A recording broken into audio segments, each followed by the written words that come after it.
reksadana ini memiliki return 14% dalam 1 tahun terakhir. Nah, ini cukup besar ya, dan mengapa ini bisa memiliki return yang cukup tinggi? Dan mari kita kupas di video ini.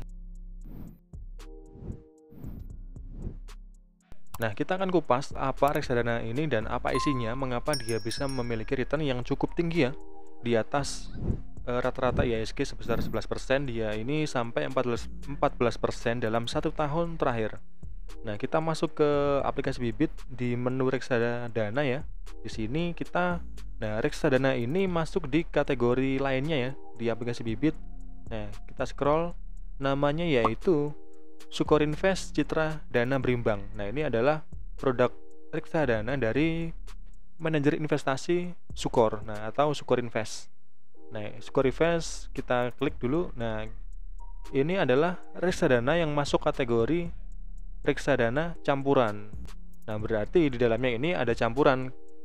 Pastinya nanti ada saham dan ada obligasi. Nah, kita akan coba kupas satu persatu ya. Nah, di sini muncul ya. Ini dalam NAV di 23 Juni 2023 ya. Nah, di sini kita lihat, kenaikannya atau returnnya dalam satu tahun terakhir ini dia mencapai 14%. Nah, kalau kita lihat meskipun dia naik turun ya, karena dia produknya atau isi dari si reksadana ini ada sahamnya, ada obligasinya, nanti kita lihat ya. Nah, coba kita cek lihat 1 tahun dia plus ya. Kalau 3 tahun terakhir dia bahkan ini ya, dalam 3 tahun terakhir dia 111% ya. Dia sudah naik 2 kali lipat ya. Dan dalam 5 tahun terakhir ini returnnya hampir sama seperti 3 tahun terakhir. Mungkin dikarenakan ada ini ya, pandemi ya. Di tahun 2020 dia kan anjlok baru dia mulai naik kembali atau dia mulai recover. Nah, ketika teman-teman investnya mungkin pas di tahun 2020 pas lagi anjlok-anjloknya nih. Nah, dalam 3 tahun sampai tahun 2023 ini pastinya returnnya sangat tinggi ya. Dan kita lihat di sini 3 tahun terakhir ini 117%. Sangat tinggi.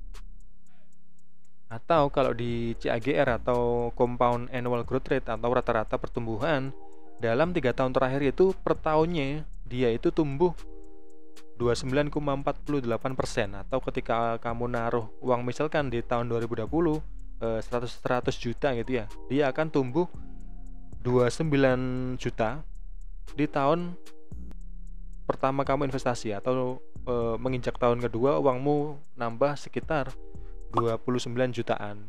Nah, kalau kita lihat drawdown-nya ini 9%, ini cukup kecil ya.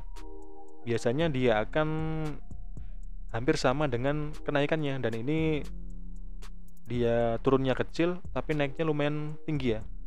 Nah, karena ini dia reksadana campuran dan isinya saham dan obligasi yang dipilih sesuai dengan pilihan si MI ya, pastinya akan muncul expense ratio yang gede di sini ya, 4,2%. Nah, kita lihat di sini total aset under manajemennya itu 191,68 miliar. Ini sedang lah ya, nggak terlalu besar dan nggak terlalu kecil juga. Nah, resikonya juga sedang. Nah, kita lihat di sini apa sih isinya. Nah, kalau dalam persentase dia ekuitasnya atau sahamnya itu 61,59%. Dan yang kedua dari obligasi atau sukuk itu 36,94%. Nah, jadi yang dominan ini adalah di pasar ekuitas atau pasar saham.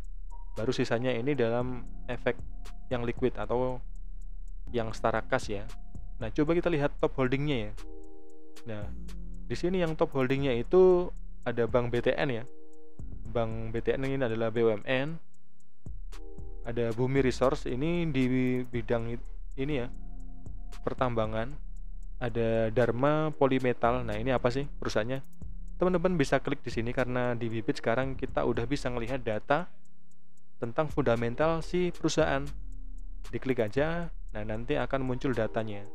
Nah, seperti ini, bahkan udah muncul ya chartnya, histori dari beberapa tahun terakhir. Nah, kita lihat dalam chart 1 tahun terakhir ini kenaikannya di saham Dharma ini atau kode emitennya DRMA ini, kenaikannya dalam 1 tahun terakhir ini mencapai 145%, atau ini udah naik bagger ya, satu bagger atau naik 2 kali. Nah, kita lihat di sini dia ini di bidang apa sih, teman-teman bisa scroll ke bawah ya. Di sini ada tentang perusahaan. Nah, si perusahaan ini bergerak di bidang komponen otomotif untuk sepeda motor dan mobil. Nah, jadi ini ya, teman-teman bisa baca lebih lanjut ya. Nah, kita coba cek emiten yang lain.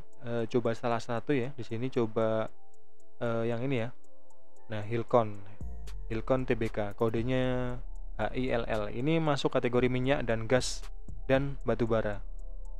Nah, kita cek juga 1 tahun terakhir, dan ini 1 tahun terakhir ini lumayan ya, hampir 100% kenaikannya. Dan inilah mengapa dari emiten-emiten yang coba kita sampling tadi dia kenaikannya tinggi. Jadi itu menyebabkan di portofolio reksadana si ini dia naik cukup tinggi juga. Nah, dan di tadi kan ada 30-an% itu di obligasi ya. Di sini ya kita lihat obligasinya ini ada dia beli produk obligasi BAFI ya, 01CN5. Kalau teman-teman bingung silahkan copy aja, ini kodenya, copy aja di Google ya, copy aja di Google, nanti pas tekan itu kodenya nanti dia akan muncul. Nah, pilih paling atas ya, nanti linknya yang dari ke C. Nah, di sini lihat ya, dari Busan Auto Finance, obligasinya yang menerbitkan, dia berarti obligasi korporasi. Dan karena obligasi korporasi itu biasanya dia memberikan kupon yang cukup tinggi ya dari sini ya. Nah, kuponnya ini 5,9%, hampir 6%, dan dia itu fix dan dia akan cair setiap 3 bulan sekali.